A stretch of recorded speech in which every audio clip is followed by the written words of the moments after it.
Charlotte here from Enriching Environments, and I'm just going to check my headphones. Oops.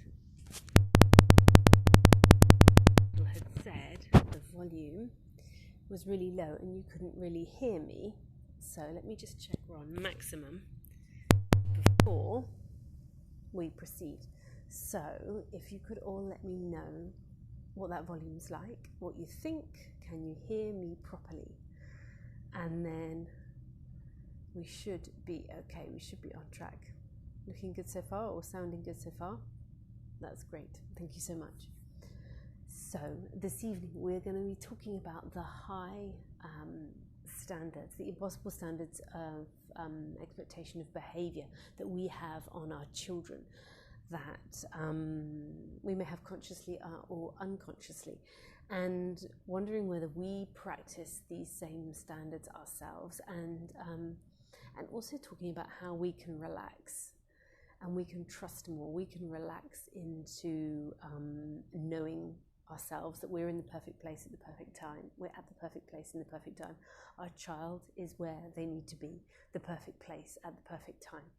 And just allowing ourselves, giving ourselves permission to enjoy our child rather than seeking to sort of actually seeking enjoy our child and releasing any expectations, not wanting them to be anywhere other than where they are. And that can be a really, really hard thing to do, particularly in millions of Instagram pages about how many things our child should be doing, developmental milestones. There's a lot of peer group pressure depending on where you are in the world. Everyone learning multiple languages and going to different classes, and some babies crawling at 6 months and some babies crawling at 10 months. Some babies walking at 10 months and some babies not walking until 2 years. There's such, as there should be, a huge range of what is neurotypical, what is considered normal in child development terms. So it can be really hard to step back from these expectations that we have and sort of release these expectations of what our child should be doing, and not setting them impossibly high standards. Excuse me, I'll just have a quick sip of water. And this conversation came about actually about these high standards we have for our children. I was with a client last week and we were talking about how her son, who's almost 2, he's not putting things back on the shelf where they belong yet.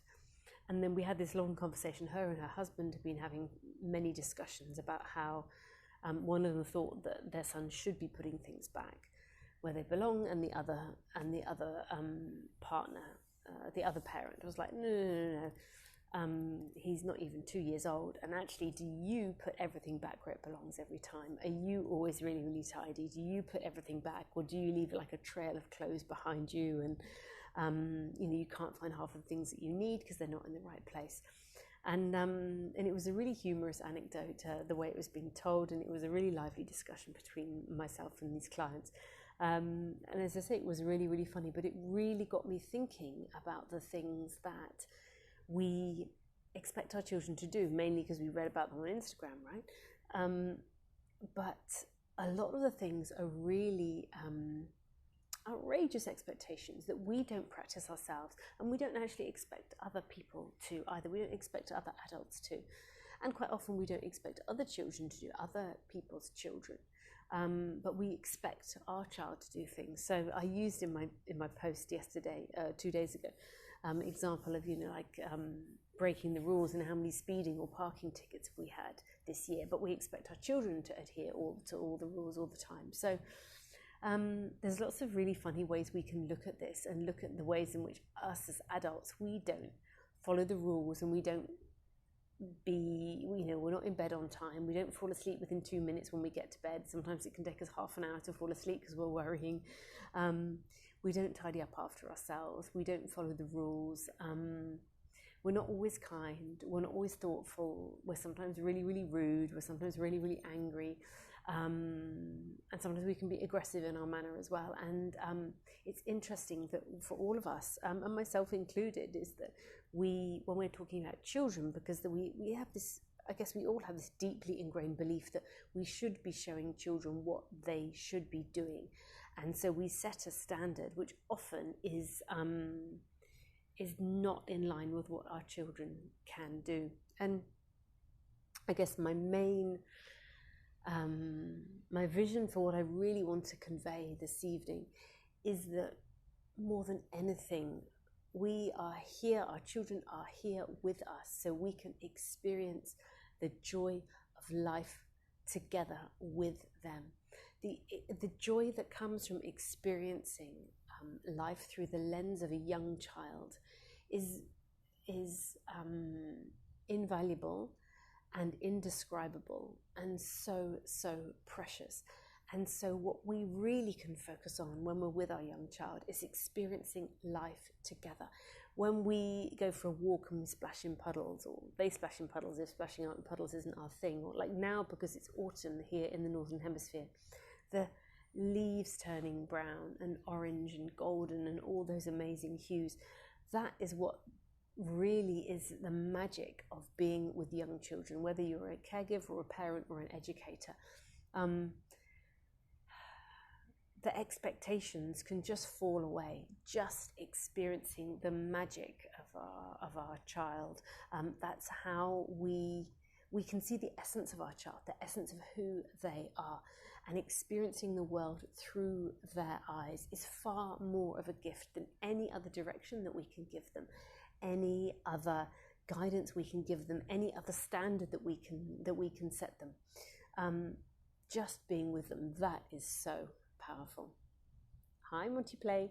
So if we focus on their performance, the standards that they should be adhering to, we can get really tied up in developmental milestones, can't we? Hi, Aziza. We can get really tied up in developmental milestones, and it's normal because there's so much information. We're so bombarded with all of these things, but actually experiencing this little person in front of us is constructing themselves as a human being. And that is what we can focus on. That is what there is where the joy is. There is where the magic is. These moments, and it's such a cliche, but these moments in time when they're little, they pass so quickly. You know, my daughter Olivia is 7 in 2 months' time, and I cannot believe it. Yeah, it'll be 2 months on Saturday. She's 7, and I cannot believe those 7 years have gone like that. Like when she was a baby, when she was a piccolini, when she was a preschool, and she only went to school when she was 5 as well, hey? So I had a long time at home with her and her brother, but it's just gone in the blink of an eye. So the expectations we have of them, I don't know, putting things back where they belong, all following the ground rules of our community. Of course, we want them to do all of those things, but they are constructing a human being. And often what we want them to do or think we want them to do is not anywhere as important as just being with them in the moment and experiencing the joy of life with them. It's so beautiful to just be there beside a child and experience what they're experiencing. Just watch their eyes when they see autumn leaves falling from a tree. Watch that. I mean, one of the most fun things I love doing with Olivia and Harry, you know, we're in Dubai. It very rarely rains here. Whenever it rains, the magic in their eyes is just second to none. Experiencing simple pleasures through the eyes of our child, that actually brings so much richness to their experience, and so much richness because we are accepting them completely as they are. We are seeing them and appreciating for exactly who they are. That in itself, that incredible bond of connection and love is so much more powerful than ever that connection that's created, I mean, by that love and by that acceptance and us seeing them as another human being. That will create more compliance, cooperation and collaboration than any other ground rule that we can set. Everything comes through connection. And so if we can trust that they're on this path and they'll put things back on the shelf when it's the right time for them to do so. They will follow the ground rules when it's the right time for them to do so.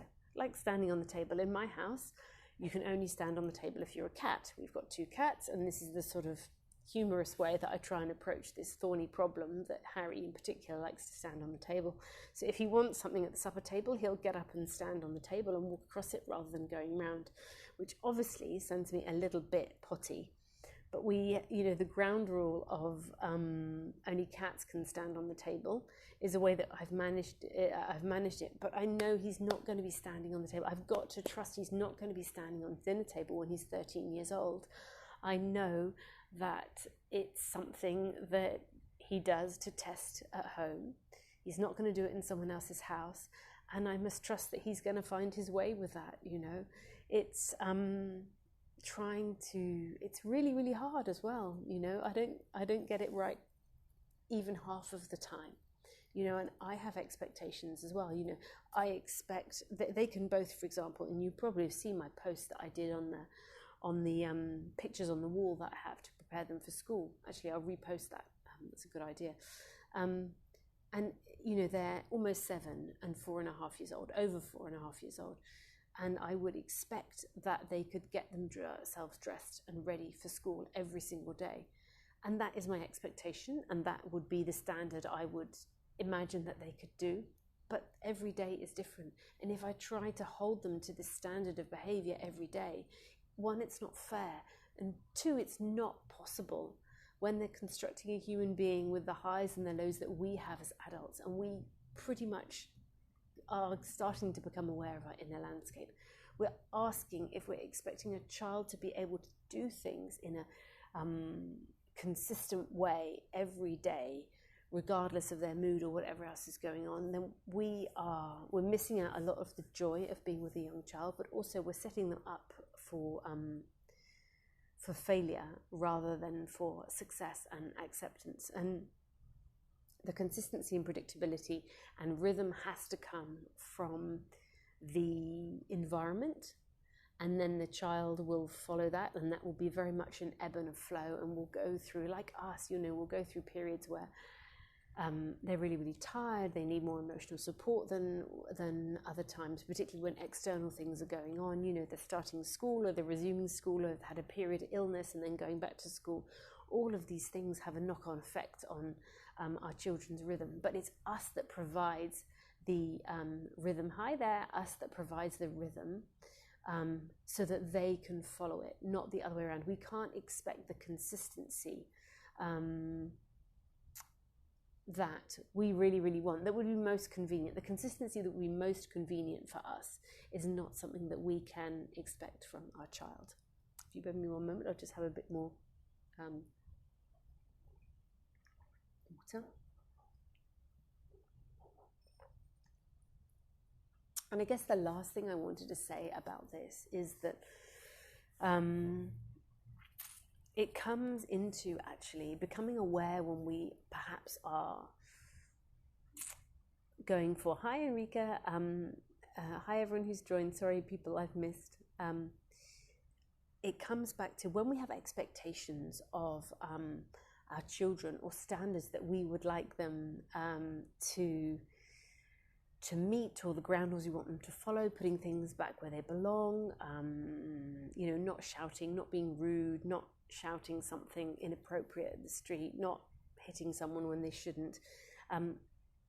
What we can do is bring the awareness back to ourselves, and perhaps where we feel in our body that we can check in with ourselves and feel in our body where we have felt this feeling before, where we felt this feeling where something needs to be done in a certain way. And often that's coming back to our childhood, isn't it? It's coming back to the feeling that we felt as a child when we had something when we had an expectation placed upon us. So that's a really compassionate, hi you people who are joining, that's a really, really compassionate look at ourselves and feel in our bodies. You know, this somatic awareness that we're talking about a lot at the moment, we're sort of talking about every week now, is when we are feeling annoyed that our child isn't putting things back where they belong on the shelf.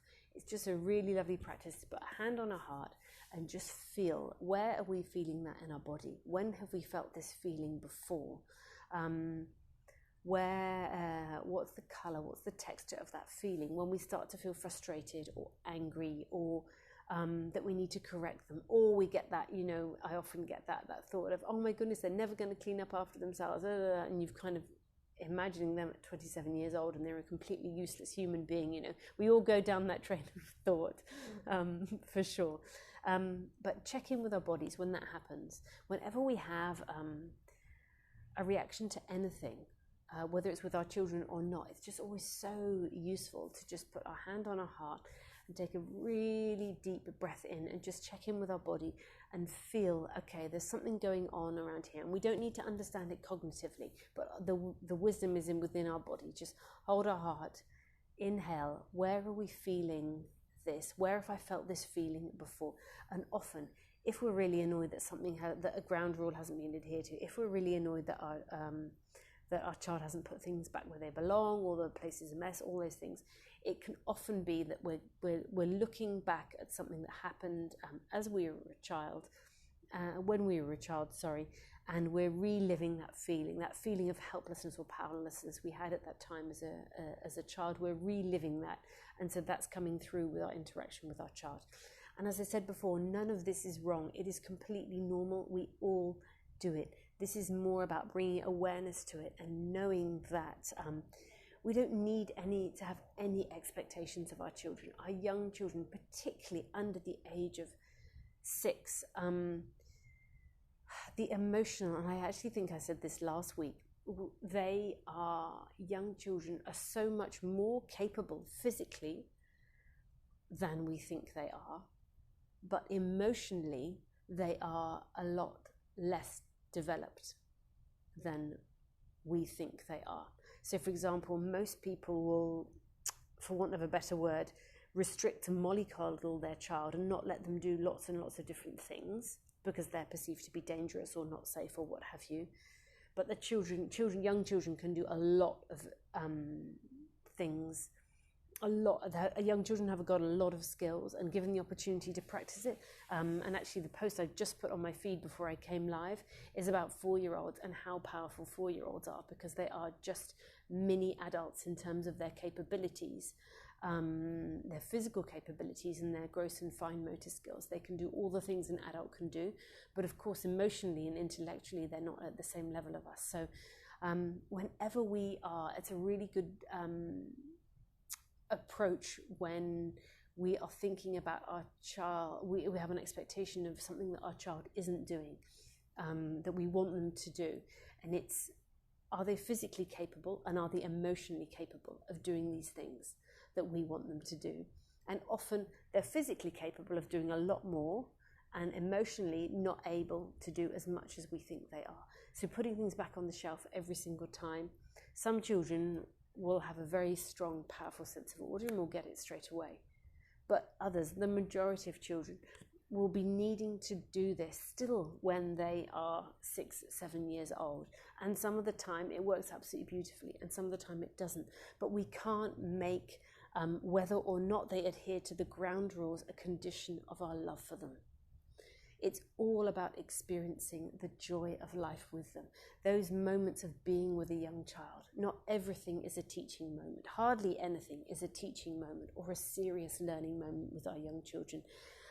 We can let go of all of the standards, and instead we can enjoy the moment of being with them in the moment. Having them seen and heard and validated builds connection, and connection builds collaboration and cooperation in the long run. So thank you so much for everyone who's joined. Sorry I've missed everyone's names. If you have any questions, please do ask them now. And it's a question of trust. For me, it's really, and this is what I've had to learn myself, is really, really trusting. And actually one of the notes, which I haven't said yet, is that the groundwork we do in the early years, you only see after the age of 6. So the groundwork I did for Olivia on, her fine motor and her gross motor, the experiences in nature, the things that I did, which were not in a, thank you, Aziza, things that are not structured. Olivia had no academics at all until she went to school at the age of 5, a Montessori school at the age of 5. And I'm only seeing the results of that groundwork now, when she's almost 7. We can't see it, we're in the thick of it. And it's so hard with young children, and I get it. And there's toddlers are just these amazing, passionate whirlwinds of explosion and love and joy, and everything is so full on in the way that they are. And so when we're in the midst of that, when we're in the thick of that, they're in a biting stage, and they're not putting anything about their belong, and they're throwing their food or what have you, it can be really, really hard. And we can think that what we need to do is have more rules and more boundaries, but actually my approach would really be more to step back and to connect even more, and experience the joy of life together more. And that will give us trust in ourselves, give us trust in them, and will help us enjoy this process, because parenting is tough. It's really, really hard. And so we want to bring as much joy into it as we can, and as much love into it as we can. Any standards or expectations that we have on anyone, whether it's